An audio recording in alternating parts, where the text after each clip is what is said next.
Today we will be doing session 25 of Word Power Made Easy, where we will be learning some of the roots of the words that we had done in the previous session. The first word is taciturn, which comes from a Latin root taceo, which means to be silent.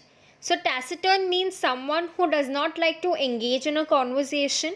He likes to be quiet and reserved, uncommunicative, reticent, secretive, close-lipped are some of its synonyms. The next word is tacit. Tacit also comes from a Latin root taceo. Tacit means implied or understand to keep quiet without having directly stated. For example, if a man is dying out of cancer but he wishes that no one else should know about it, so his family members tacitly understand the concern and they remain silent. So they have not made an agreement, but they have understood in an indirect manner to remain silent about it. Another example is if there are two friends who work in an office and they tacitly understand to remain formal in the office and not engage in any personal conversations. So it is an unspoken agreement between two or more people. A person is not called tacit, the agreement is called tacit. The noun is tacitness. The next word is reticent. Reticent also has a similar meaning to taciturn. Reticent has the roots re, which means again, plus taceo, which means to be silent. So remaining or willing to be silent because of some factors like shyness, embarrassment, fear, etc. For example, the kid was reticent and so did not ask many questions to the teacher. Maybe because he was shy or had any fear. The next word is loquacious. Loquacious comes from the root loquor, which is a Latin root L-O-Q-U-R, which means to speak. So loquacious are people who love to talk, who are extremely talkative. Some of the more words from the Latin root loquor are soliloquy. Soliloquy comes from the root solios, which means soul or self, plus loquor, which means to talk. So someone or a speech to oneself, like a self-talk. Most of the times we have conversations going in our mind, but we do not speak, so we are soliloquy.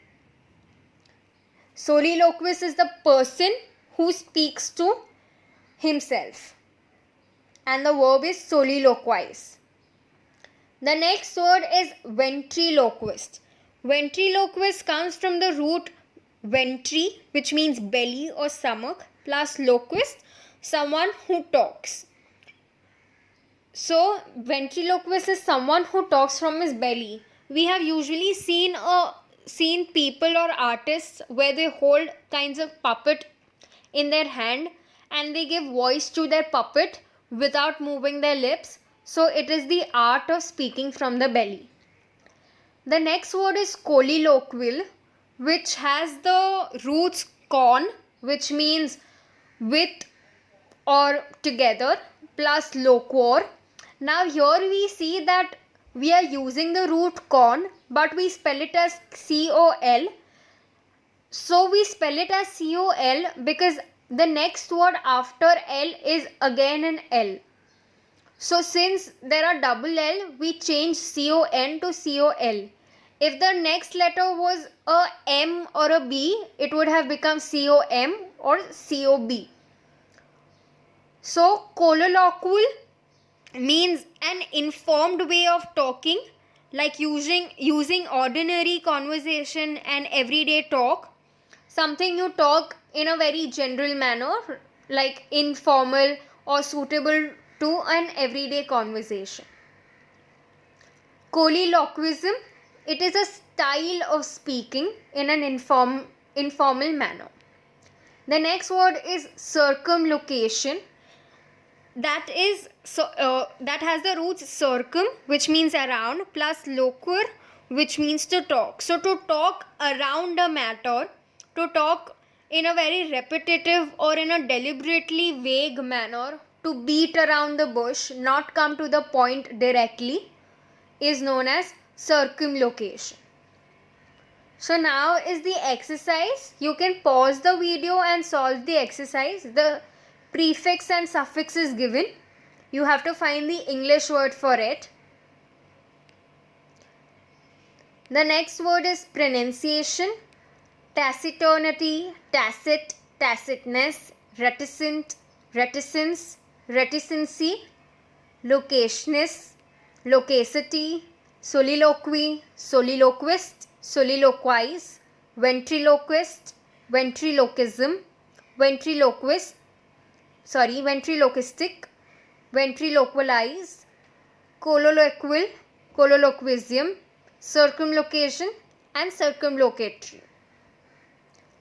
The next is, can you work with these words? So it's a match the column. You can pause the video and solve, and then check the answers yourself so that you understand if you have understood the words. You can also form a sentence by using the words that we have learned today, so that you understand the words yourself and remember them. And you can also comment down in the comment section about the answers and the sentences if you have formed any. So with that, we end the session for today.